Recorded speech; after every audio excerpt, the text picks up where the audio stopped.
Welcome to episode 97 of Pink's Picks Book Recs, commentary from a retired high school English teacher. That would be me.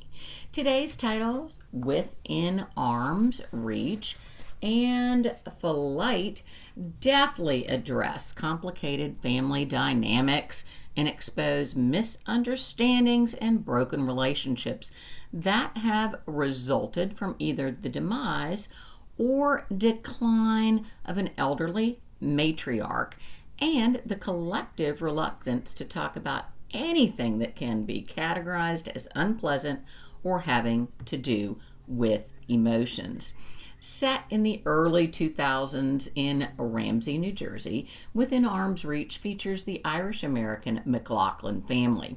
Although matriarch Catharine survived the tragic loss of 3 children and later her husband, her health and memory are now fading fast, so she's no longer ballast for the family. Further, the McLaughlins' practice of equating silence with stoicism has caused them to individually and jointly spiral into crisis. Through the perspectives of 6 rotating first-person narrators, Napolitano unravels the backstories that led each character to this point. She begins with Catharine's eldest grandchild, Gracie, who, ironically, writes an advice column for the local newspaper. Gracie is 29, single, and pregnant. The other 5 narrators are Gracie's 4th-year med student sister, her mom and dad, Catharine, of course, and a nurse from a nearby hospital. Each of the reticent narrators has an entertaining, very direct, garrulous counterpart or foil character. In flight, the matriarch is Helen, beloved by all, who 8 months earlier, at 72 years old, died very unexpectedly.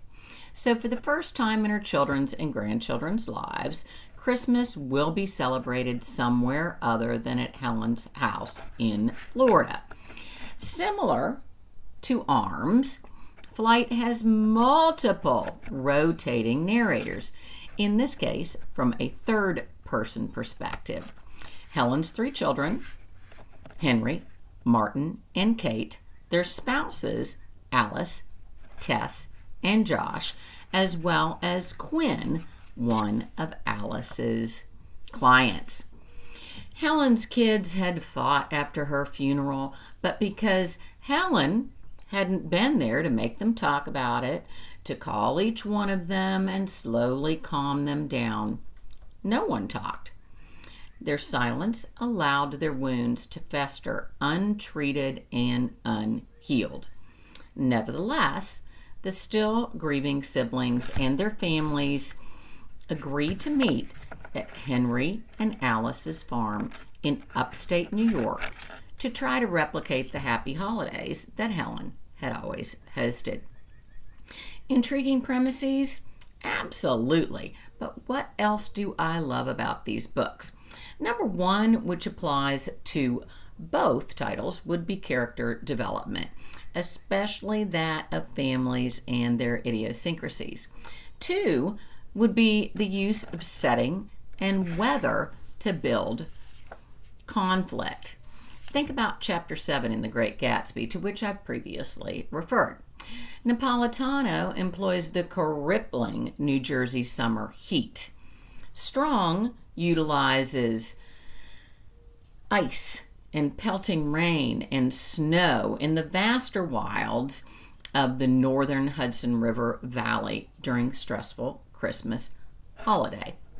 3 is voice and tone. Effectively mastering these is challenging for any writer, but successfully doing so juggling 6 or 7 narrators, Napolitano separates perspectives by chapters. Strong simply uses space, additional line breaks, to flow from one perspective to the next. This strategy can prove a bit daunting to the reader at first as far as distinguishing characters, but becomes easier as the story progresses and personalities are further revealed.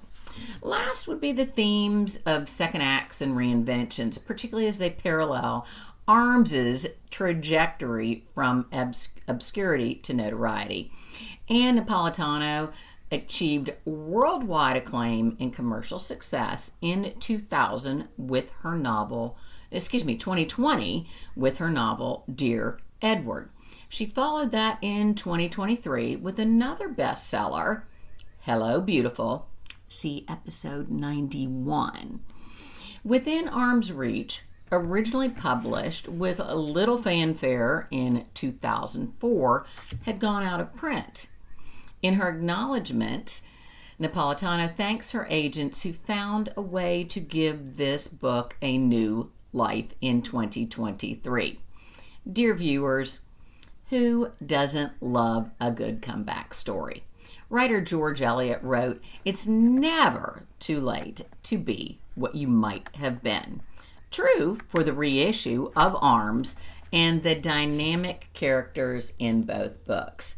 I give Arms and Flight A's. Until next time, stay safe, make good choices, and do your homework. Ta-ta!